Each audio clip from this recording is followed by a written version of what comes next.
What if I told you that it was 2:13 in the afternoon and we actually weren't filming at night at all? I'm Spencer Sakurai, and in this video we're going to talk about how to film day for night. Cut! So what exactly does it mean to shoot day for night?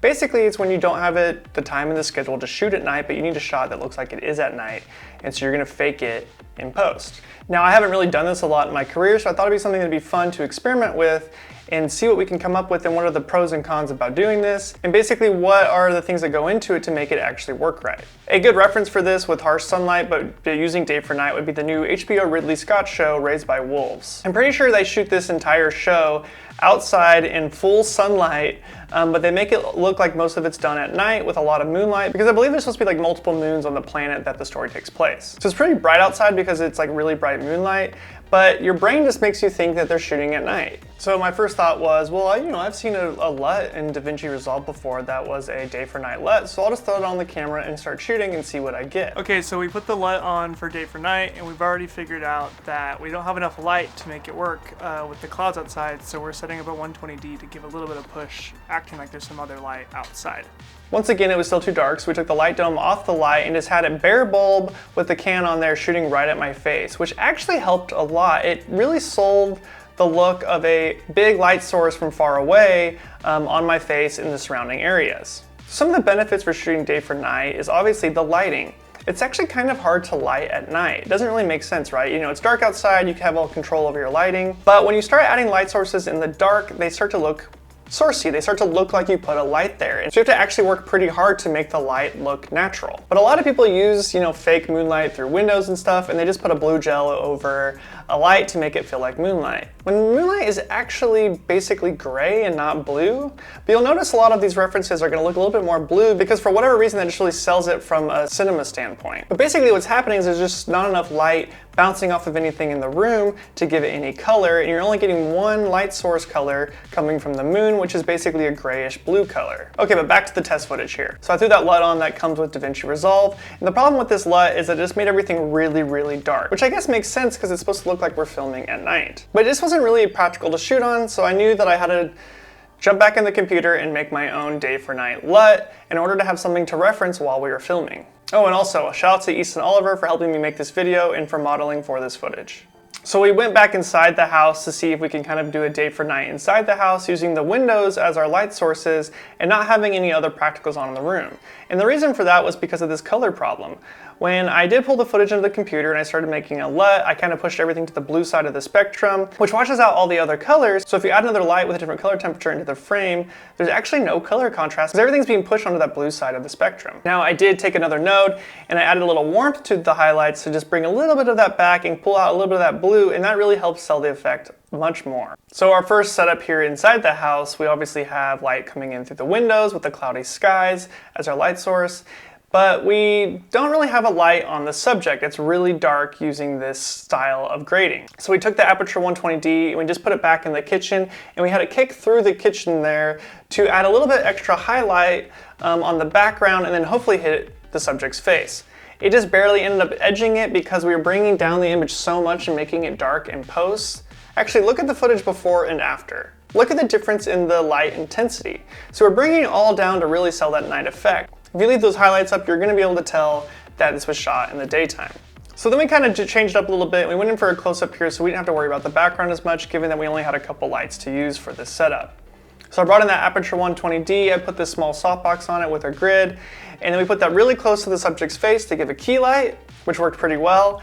But then you could still see no light coming in from the windows. Normally if you were properly exposed, that window light would actually be doing something on the back of his head. But since we brought those highlights all the way down, we needed more light that we were gonna have to augment ourselves. So I took a 9-light Pavo tube and I hung it behind him to give some backlight being motivated from those windows. And I feel like this lighting really adds to the scene and adds shape, but still makes it look like it's all coming from moonlight outside.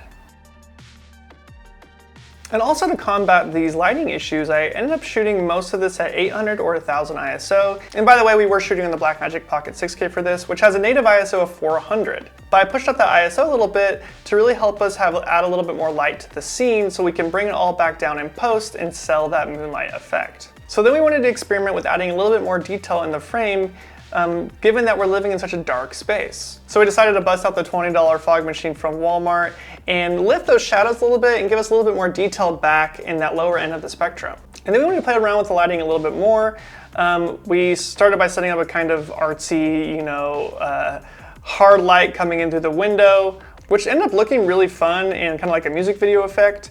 But obviously that's not how moonlight is. Moonlight isn't that directional. So we decided to push the light over a little bit more and have it just kick through the window on the background there, so it kind of looks like there's some window light coming in and just barely splashing on that door frame, which really sells that there's a big light source outside, which would be the moon in this scenario.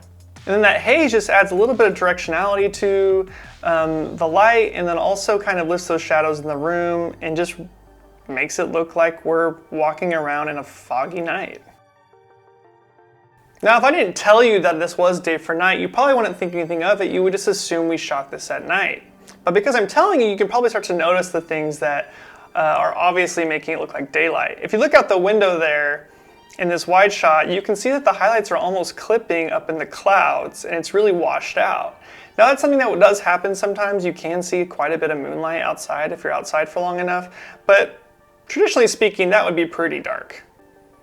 But this is nice. For the sake of telling a story, you're getting a lot more detail in the image, but it's still looking like you're filming at night, and you don't have to worry about filming in the actual dark and having a bunch of lights outside to light up the area.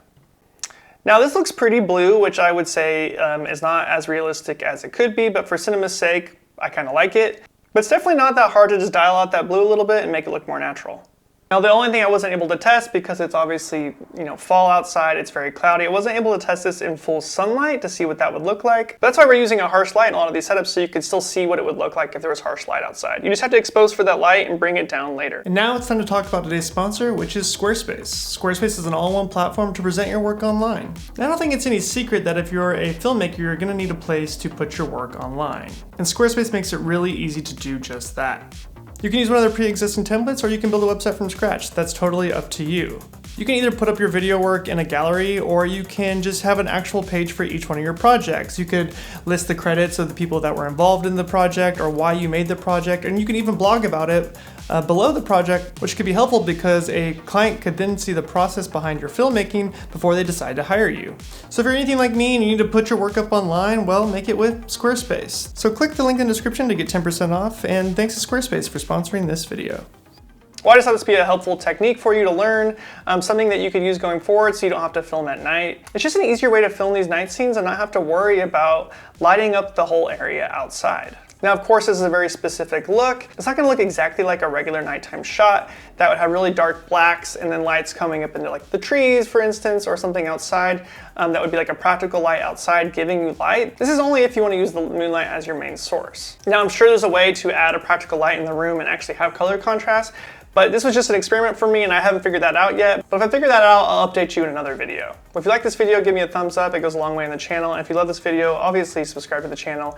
Until next time, guys, I'm Mr. Sakurai. See ya.